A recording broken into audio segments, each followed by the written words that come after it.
And welcome back to The Factor Uncensored. 3 Texas women were charged with assaulting a restaurant hostess in New York City. Now, that's after she asked them for proof of vaccination. But did that really spark the brawl, the fight that we all saw on camera? Attorney Justin A. Moore represents one of the women, a woman from Houston. He joins us for a discussion from his office in Dallas. And joining us now here on The Factor Uncensored is Dallas attorney Justin Moore, who represents one of the women we saw in that video out of New York. We know what we've heard from the news media involving your client and the 2 other women. What actually happened at that restaurant, Carmine's in New York? Yeah, so what actually happened at that restaurant, Carmine's in New York, was that these women were allowed to enter into Carmine's and dine there due to the fact that they showed proof of vaccination, which was the New York policy that was instituted just a few days prior to them arriving at Carmine's. As they entered into Carmine's, 3 more people in their party arrived. They had proof of vaccine as well, but 2 of the men who showed up didn't have identification, so driver's license, passport, something of that nature that would have went with the vaccine passport that they were asked for.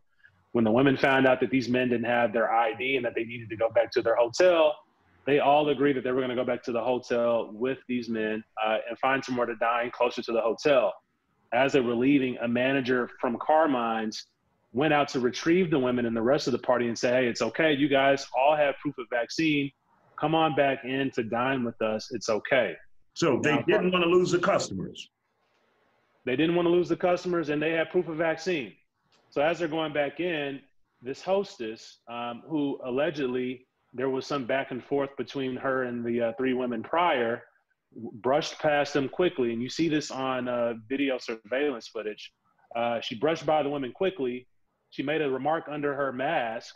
The women did a double take, almost in shock that, they heard what they heard. And then they followed the woman outside. And that's when you saw the altercation. Now, what was that comment made under her breath or that your client heard or your client heard? Right. Well, according to witnesses, she said the N-word, and that's what directed or drove the women to follow her outside to confront her. Wow.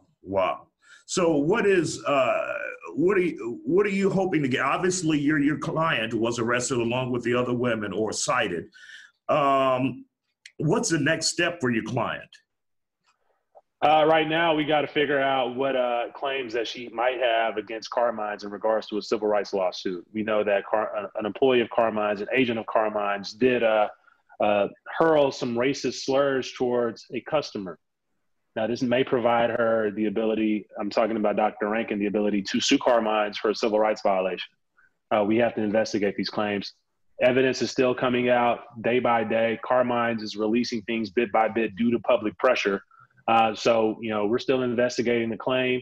Hopefully we can get to a point here soon to where we can file a lawsuit against Carmine's due to the reckless and racist behavior that their employee exhibited that night at the restaurant. Now, it's my understanding that Black Lives Matter in New York, they plan a protest. What do you know about that against the restaurant?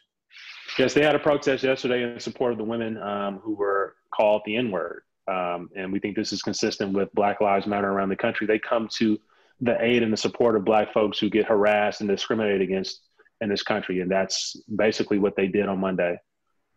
Now, has your client seen any public pressure as a result of being captured on video? Any criticism, any hate from social media as a result of this incident? Well, she's received social media hate, which one could, think typically comes from coming viral from something like this. But she's also received text messages. Somehow people have received her phone number and they've been sending her hateful messages. She's received death threats. She's had people show up to her home in Houston due to what occurred there at that restaurant. So she has experienced a smorgasbord of a lot of different hateful activity and messages from folks who don't think it's appropriate, or they believe it's appropriate for Black women to be called the N-word in public. So no one is, determined that this language and aggressive behavior from this restaurant is something that needs to be addressed. And they've all sided with the restaurant for the most part And they viewed, her along with her associates as women who wanted to fight a hostess because she allegedly was trying to enforce vaccine policy, which we have come to learn isn't the case. What can you do about those damn keyboard warriors after they press push? Because of the alleged death threats, Moore says his client is not in Houston. We're told she's currently in a remote location until she finds it safe to return home. Up